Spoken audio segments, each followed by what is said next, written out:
Salam damai dan sejahtera di dalam nama Tuhan Yesus Kristus untuk kita sekalian dimanapun saudara berada. Kali ini saya ingin menyampaikan suatu pengantar untuk pembelajaran dari surat Ibrani.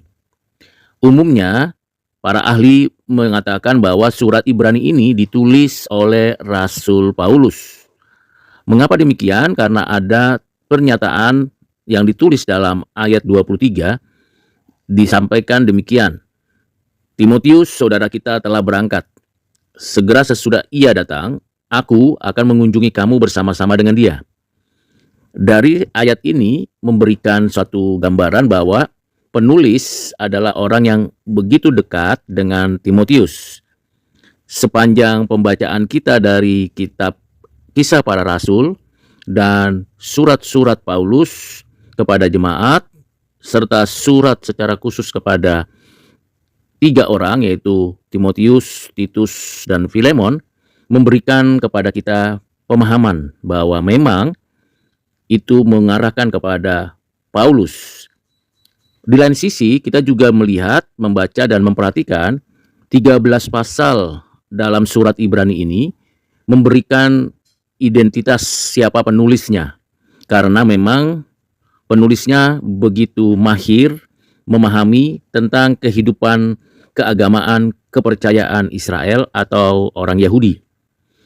Setidak-tidaknya ada penjelasan mengenai malaikat, Musa, bahkan di dalam keibadatan orang Yahudi ada 3 unsur yang dijelaskan secara mendalam di dalam surat Ibrani, yaitu mengenai imam besar, kemudian berkaitan dengan tempat ibadah atau bait Allah, dan juga korban persembahan.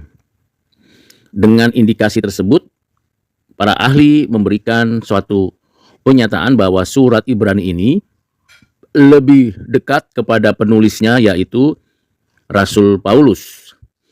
Namun kita juga perlu mencermati lagi struktur penulisan dari surat Ibrani ini.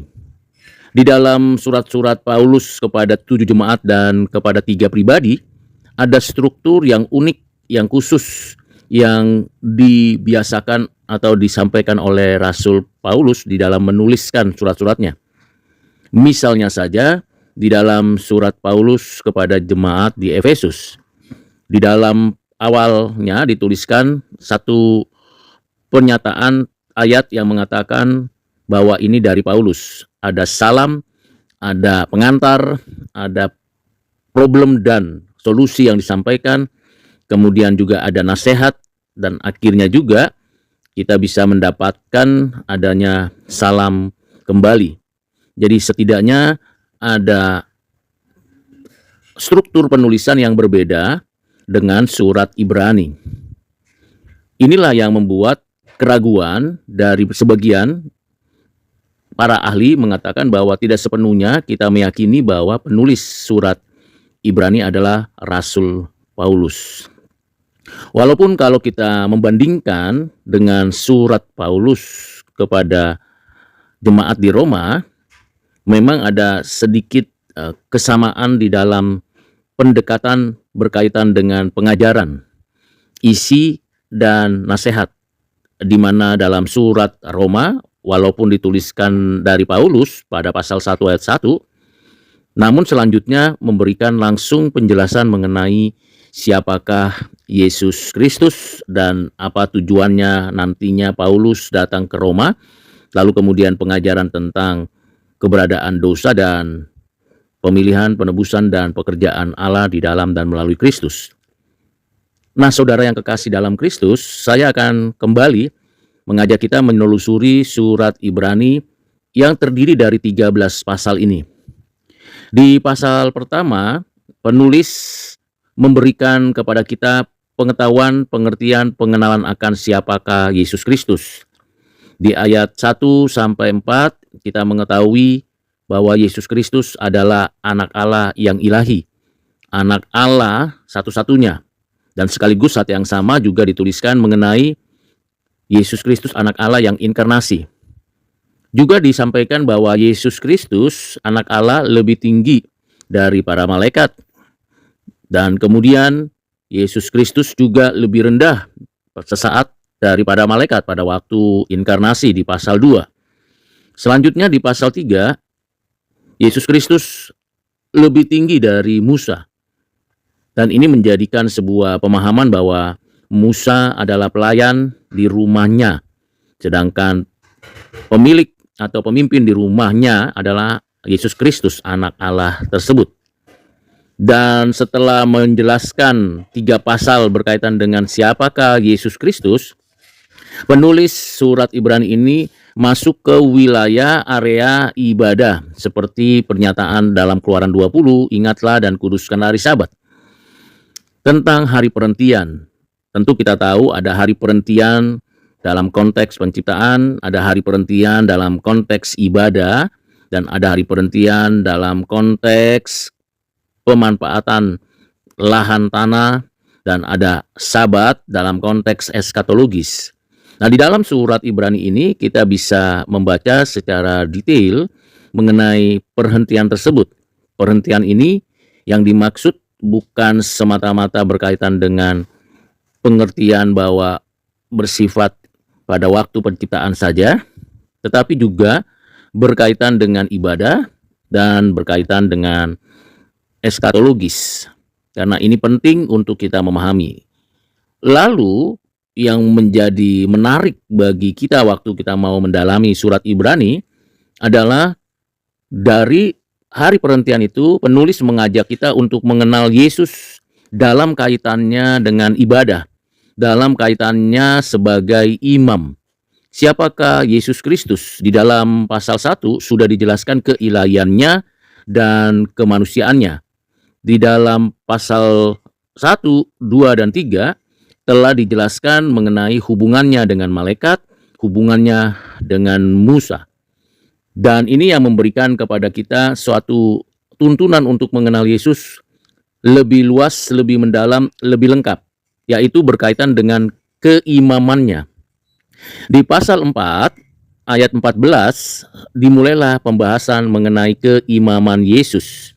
Demikian juga disampaikan sampai dengan pasal 5, dilanjutkan dengan pasal berikutnya, pasal 6, pasal 7 dikaitkan dengan imam Allah yang maha tinggi, yaitu Melkisedek. Selanjutnya dikaitkan lagi dengan Harun sebagai imam yang ditentukan berdasarkan hukum Taurat. Dan akhirnya di pasal yang ke-8 diberikan konklusi siapakah Yesus, imam besar perjanjian baru, imam besar yang kekal, yang selama-lamanya, yang tak tergantikan dan tidak ada yang bisa menggantikannya. Karena dia imam besar yang datangnya dari Allah, hadir dalam sejarah manusia, dan kembali tetap ia adalah imam besar agung. Setelah membahas begitu panjang, mendalam, dan memberikan pengertian kepada kita mengenai Yesus Kristus adalah imam besar agung, kemudian penulis mengajak pembaca untuk mengenal keimaman, peran, tugas, tanggung jawab, dan segala karya keimaman Yesus itu diselenggarakan di mana? Di bait Allah, di tempat yang kudus, baik itu di bumi maupun di surga. Ini berkaitan dengan bait Allah, berkaitan dengan karya pengantaraan Yesus, baik di bumi maupun di surga. Ini yang menjadi keunikan dari penulisan surat Ibrani, khususnya berkaitan dengan tempat, dari diri, tabernakel, bait Allah, sampai dengan keberadaannya di sorga. Selanjutnya, penulis juga memberikan tuntunan selain mengenal imam besar, siapakah dia, Yesus Kristus satu-satunya dan tak tergantikan, kemudian tempat atau keadaan di bumi maupun di surga sebagai sarana penjelasan pengajaran mengenai pelayanan yang dilaksanakan oleh imam besar itu, yaitu di bumi dan di surga. Jadi tidak ada semacam penghalang di sana, tetapi ada urutan yang dikerjakan dan dilakukan dan bersifat permanen, kekal. Kemudian penulis memberikan kepada kita pengenalan akan siapa Yesus Kristus dalam bagian ini, yaitu dia adalah korban persembahan. Dia adalah korban persembahan yang sempurna, bukan seperti di dalam perjanjian lama dalam konteks hukum Taurat yang korbannya berasal dari hewan ciptaan, tetapi Yesus sendiri adalah korban persembahan yang kudus yang disediakan oleh Allah. Dia sendiri yang mempersembahkan dirinya sebagai korban persembahan, penebus, penghapus dosa, korban bakaran, korban ucapan syukur. Dia mempersembahkan tubuhnya sebagai korban tersebut, dan di dalam pasal 10 ini ditekankan mengenai korban tersebut. Jadi kalau kita perhatikan dari mulai pasal 4 ayat 14 sampai dengan pasal 10, maka kita akan mendapatkan pengertian siapakah Yesus yang adalah imam besar yang ditentukan, yang berkarya di langit dan di bumi dan di langit. Dia adalah pengantara di langit dan di bumi, di kemah, di tabernakel, di bait Allah, di sebelah kanan Allah Bapa. Dia adalah korban persembahan satu kali untuk selama-lamanya. Setelah kita pembaca memahami siapakah Yesus Kristus dalam kekaryaannya sebagai imam, pengantara, korban persembahan, dia mengarahkan kepada kita, penulis mengarahkan kepada kita untuk melihat, memperhatikan orang-orang yang telah menerima dan mengalami dan menikmati karya keimaman Yesus Kristus. Siapakah orang-orang yang telah melihat, menikmati, mengalami karya keimaman Yesus Kristus tersebut?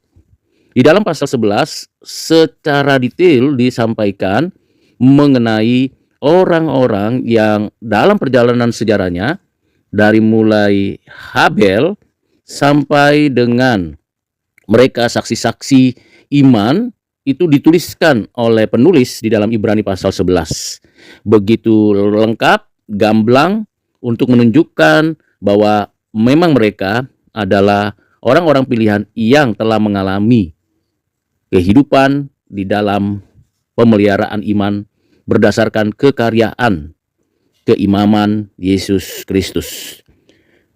Di dalam pasal 12 diberikan arahan, tuntunan bagi pembaca, bagi jemaat untuk kembali melihat apa yang dikerjakan Kristus di dalam sejarah penebusan, di dalam kehidupan manusia, di dalam karya penebusannya itu, khususnya di atas kayu salib, khususnya kebangkitannya, kemenangannya atas maut, dosa, dan si jahat. Jadi di sini penulis memberikan tuntunan kepada kita bagaimana Yesus Kristus sebagai imam besar agung secara pasif dan secara aktif menaati dan tekun melakukan kehendak Allah.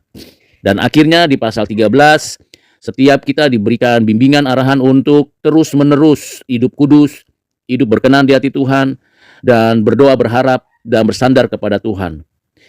Itulah 13 pasal yang disampaikan oleh penulis surat Ibrani yang memberikan kepada kita pengantar pengajaran pendalaman dari surat Ibrani. Kiranya saudara dan saya semakin tekun membaca surat Ibrani ini, merenungkan bagian demi bagian untuk semakin mengenal siapakah Yesus Kristus di dalam hidup kita. Tuhan memberkati kita. Amin.